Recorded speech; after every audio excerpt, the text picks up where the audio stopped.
This doesn't sound normal. So can we fix it?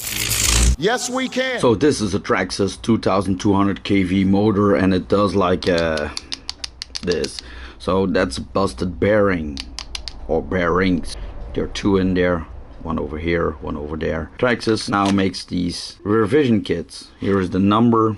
It's a rebuild kit for a 2200 kV motor. There's an end bell in there. There's two bearings in there. There's also a brass bushing and some new screws and some instructions. So let's open this one first. This kit costs about $20, so it's much cheaper to rebuild your engine. What's all in there? A new end bell, two bearings, a brass bushing, some screws, and complete, and some shims. They all fell out here, so we have to watch where we put that, and instruction manual how to do it. We don't read that. Real men don't use instructions. So when you open the package, please be aware there are 3 shims in there. There was one shim stuck to my bearing over here, so watch out what you're doing with the shims. Very important that you use them. So the bearings for these motor are 16 outer diameter, 5 inner, and thickness is 5 millimeters. So you don't have, maybe you don't have to buy new bearings. So to open it, we're using a 1.5 millimeter hex here. Normally you can pull this off.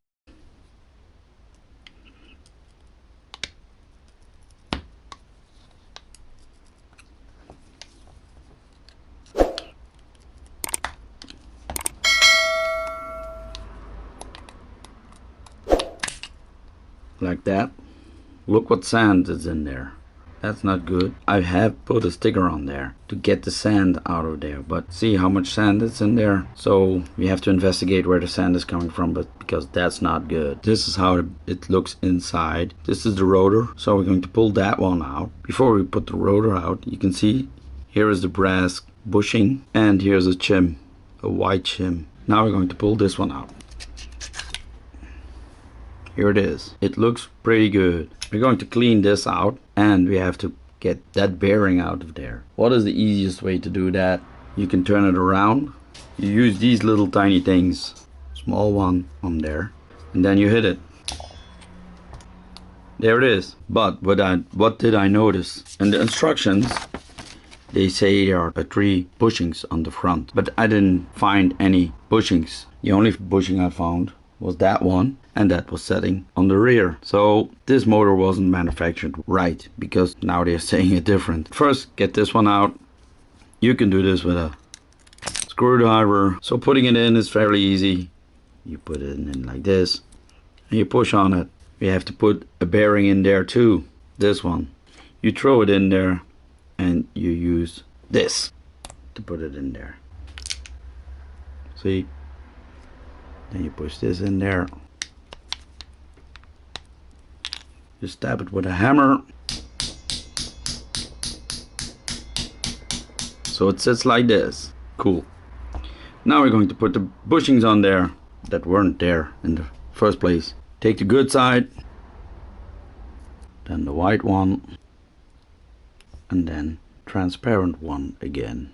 Now we're going to put the rotor inside. Yeah, it really gets in there. Now put the new bushing on there. So again, we don't want any sand coming in here anymore. That's not so good for the motor. I'm going to put some black gasket on here on the inside. When you push this on there, it's going to make a nice seal over here and over here. Or you can put it on this belt too and then put it on. I think this is a better way to do it. So this is the gasket sealer. My black one was hard, so I had some other laying around. Don't use too much because it all comes out. I'm gonna try this. I don't know if it's going to work, but